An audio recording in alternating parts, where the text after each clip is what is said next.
Wie lange lernst du schon Deutsch?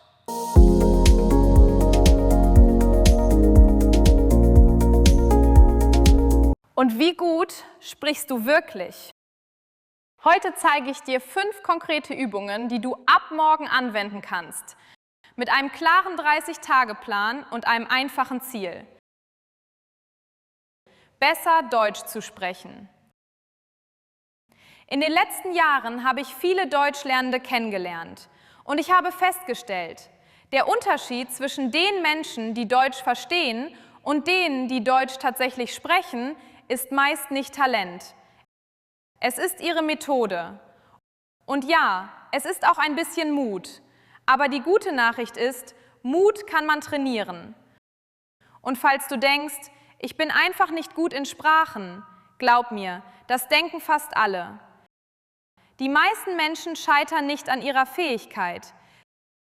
Sie scheitern daran, dass sie zu früh aufgeben. Wenn du bereit bist, in den nächsten 30 Tagen jeden Tag ein wenig zu üben, wirst du überrascht sein, wie viel flüssiger und selbstbewusster du sprechen kannst. Also, los geht's. Nimm dir etwas zum Notieren und schauen wir uns einen konkreten Plan an. Praktik 1. Hör jeden Tag Deutsch. Die erste Praktik klingt fast zu einfach und genau deshalb unterschätzen sie so viele. Hör jeden Tag Deutsch, mindestens 20 bis 30 Minuten, nicht ein paar Mal pro Woche, jeden Tag. Aber, und das ist entscheidend, nicht irgendein Deutsch. Es gibt 3 Bedingungen. Erstens, echtes Deutsch.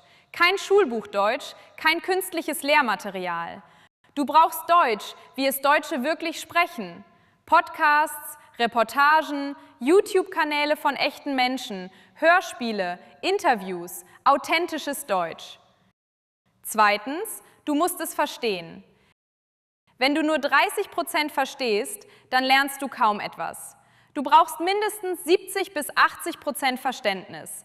Das nennt man in der Sprachlernforschung Comprehensible Input, verständlichen Input. Zu schwierig ist Zeitverschwendung, zu leicht auch. Die Zone dazwischen, das ist deine Lernzone. Drittens, es muss dich interessieren. Das ist kein nice to have, das ist eine Bedingung. Wenn du Technik liebst, hör deutsche Tech-Podcasts. Wenn du Fußball magst, schau deutsche Sportnachrichten. Wenn dich Geschichte fasziniert, hör Geschichtspodcasts auf Deutsch. Wenn dich Psychologie interessiert, es gibt Dutzende brillante deutschsprachige Formate dazu. Warum ist das Interesse so wichtig? Weil Aufmerksamkeit die Voraussetzung für Lernen ist. Ein gelangweiltes Gehirn lernt nicht. Ein begeistertes Gehirn lernt in der doppelten Geschwindigkeit. Jetzt sagst du vielleicht, ich habe keine Zeit für 30 Minuten täglich. Ich sage dir, du hast sie. Du hast sie nur noch nicht gefunden. Wann machst du morgens Sport? Wann fährst du mit dem Bus oder der Bahn? Wann kochst du? Wann putzt du? Wann gehst du spazieren? Nutze diese Momente für Deutsch. Beim Pendeln, Kochen oder Spazierengehen. Ein paar Minuten hier, ein paar Minuten da. Und am Ende des Tages kommt einiges zusammen. Jeden Tag mindestens 20 bis 30 Minuten echtes, interessantes, verständliches Deutsch hören. Das ist deine Grundlage. Ohne das funktioniert nichts anderes. Mach dir keine Sorgen, wenn du am Anfang nicht alles verstehst. Das ist normal. Fortschritt bedeutet nicht, alles zu verstehen. Fortschritt bedeutet jeden Tag ein kleines bisschen mehr zu verstehen als gestern. Übung 2. Wiederhole, wiederhole, wiederhole. Die zweite Praktik ist das Gegenteil von dem, was die meisten Lernenden tun. Die meisten Lernenden suchen immer nach neuem Material. Neue Folgen, neuer Podcast, neues Video. Immer weiter, immer mehr, immer vorwärts. Ich sage dir, hör denselben Inhalt mehrmals, 5-mal, 10-mal, manchmal noch öfter. Ich weiß, das klingt langweilig, aber nur auf den ersten Blick. Denk an deine Lieblingsmusik. Dein Lieblingslied hast du wahrscheinlich schon hunderte Male gehört. Und jedes Mal ist es schön. Nicht, obwohl du es kennst, sondern weil du es kennst. Weil du weißt, wann der Bass kommt, weil du die Wörter mitsingen kannst, weil du eintauchst. Mit Sprachinhalten ist es genauso. Wenn der Inhalt dich wirklich fesselt. Warum ist Wiederholung so wichtig? Dein Gehirn lernt durch Bahnen, durch neuronale Verbindungen. Stell dir einen Weg durch einen Wald vor. Wenn diesen Weg kaum jemand geht, ist er kaum sichtbar. Wenn viele Menschen ihn täglich benutzen, wird er zu einem breiten, klaren Pfad. Genau so funktioniert dein Gehirn mit Sprache.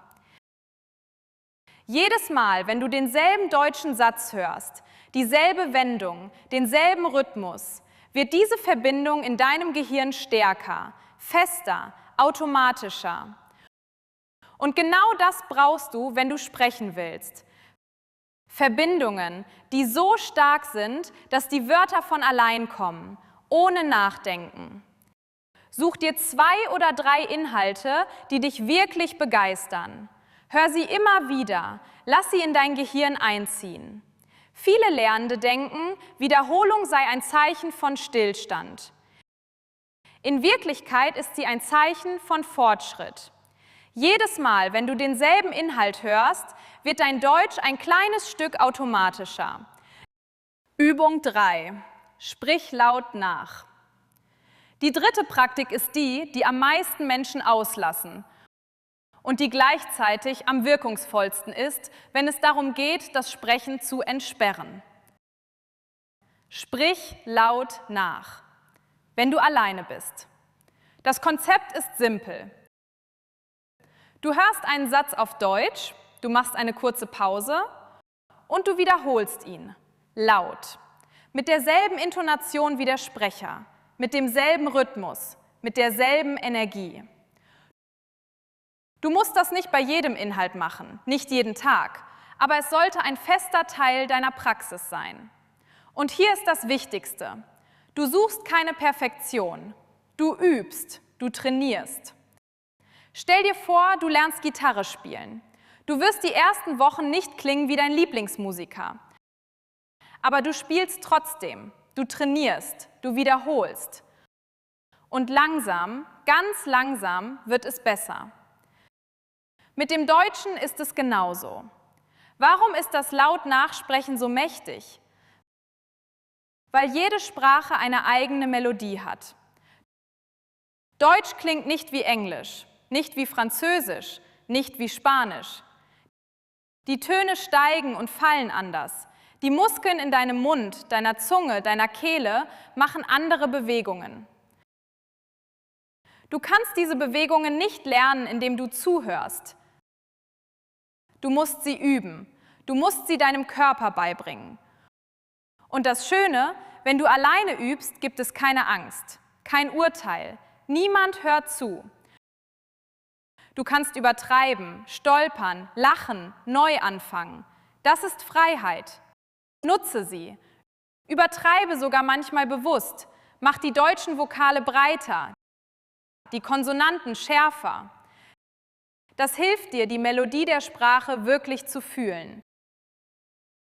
Übung 4. Antworte auf Fragen.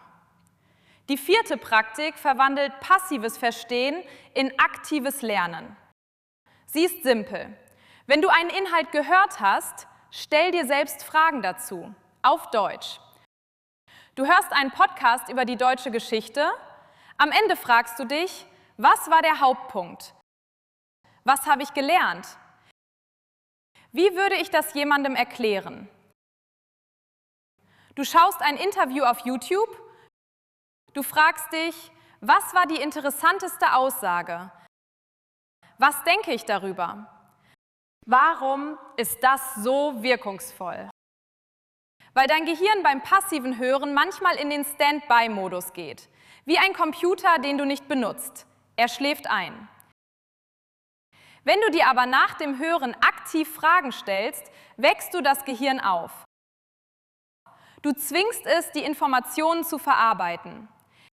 Die neuronalen Verbindungen, die beim Hören entstanden sind, werden jetzt befestigt. Außerdem, und das ist entscheidend, bringst du dein Gehirn dazu, Deutsch zu produzieren, nicht nur zu konsumieren. Das ist ein riesiger Unterschied. Du kannst auch kreative Reformulierungen üben. Erkläre das Gehörte mit deinen eigenen Worten. Wie würdest du einem Freund davon erzählen? Was wäre die einfachste Erklärung? Du musst dafür kein Buch kaufen, kein Programm installieren.